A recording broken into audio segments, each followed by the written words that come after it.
मुझे लगता है मेरे से छोटी साथियों में ज़्यादा विवेक है।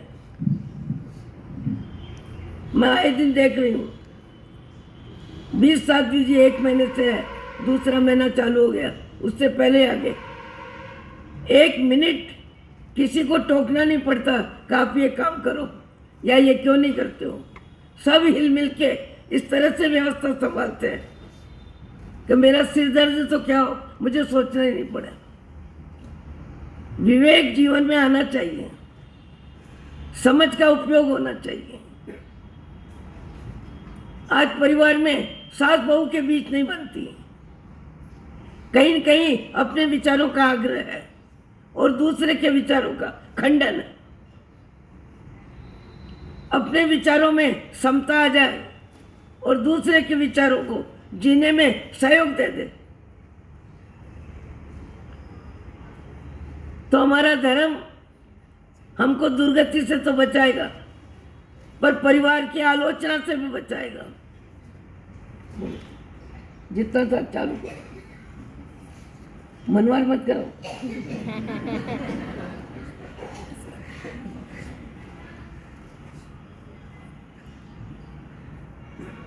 आज जो भी कुछ है पूज्य गुरुवर ऋषि की कृपा है।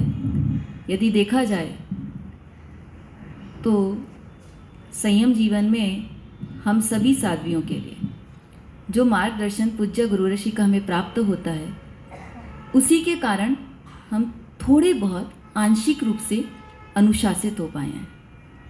हर क्षण हमको ये शिक्षा मिलती है कि किसने कितना किया, कितना नहीं किया। शिक्षा मिलती है, मत बोलो, जो बोल रहे थे वो बोलो। व्यर्थ की बातें मत करो, मेरे ईगो को सैलानिक बात मत करो।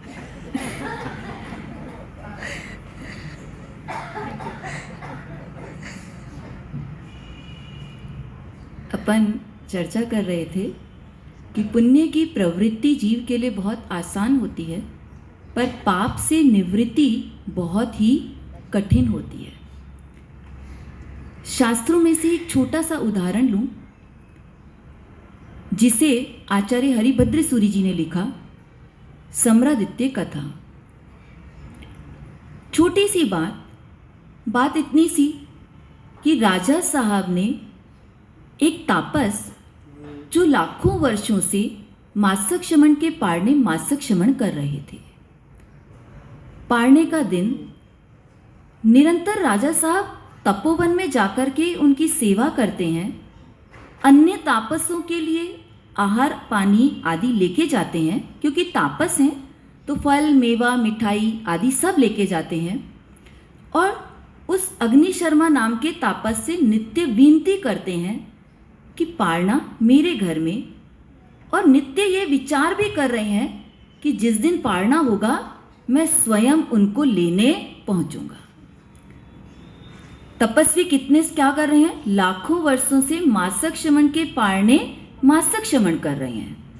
मतलब आहार भी नहीं है, आहार सिर्फ एक दिन। उसके साथ भी संकल्प है कि पहले घर में पारना मिला तो करूंगा और नहीं मिला तो नहीं करूंगा। ऐसे संकल्प की दृढ़ता है।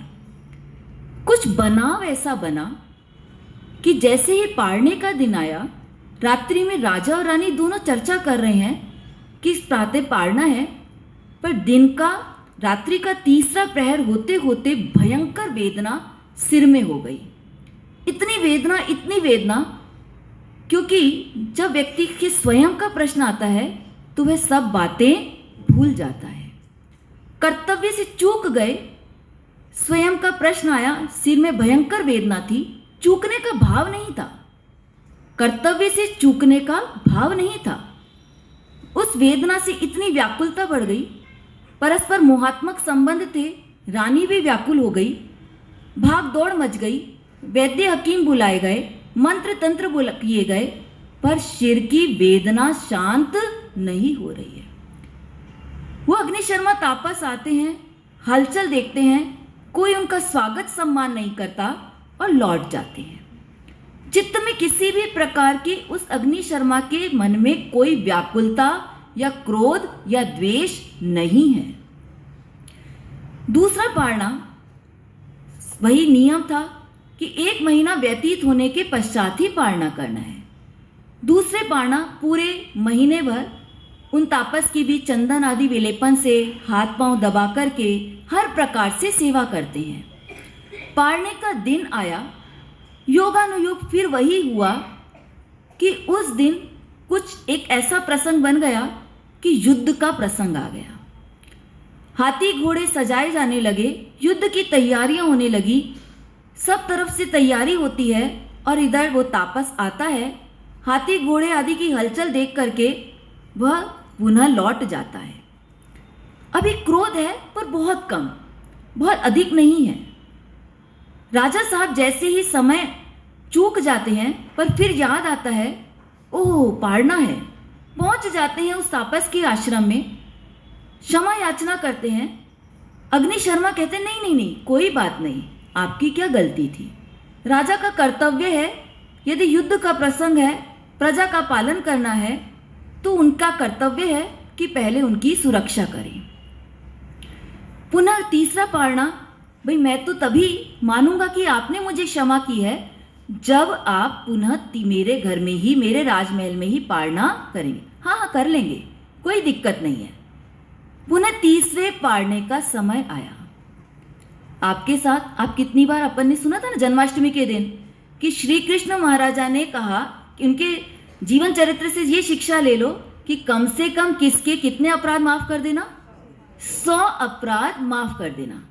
और भगवान महावीर की शिक्षा क्या है, कितने अपराध माफ करना, 2, 4, 5, 6, 10, कितने माफ करना, सारे माफ कर देना। 6 महीने तक संगम कष्ट दे तो भी भगवान ने कहा क्या कर देना, क्षमा को धारण कर लेना।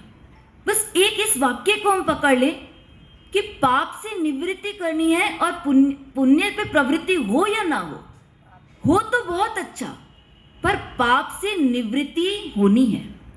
तीसरे पारने का प्रसंग, दोनों राजा रानी चिंतित हैं कि रानी के प्रसव काल का समय बहुत निकट है, कहीं ऐसा ना हो कि पारने का दिन और प्रसव का दिन एक ही हो जाए।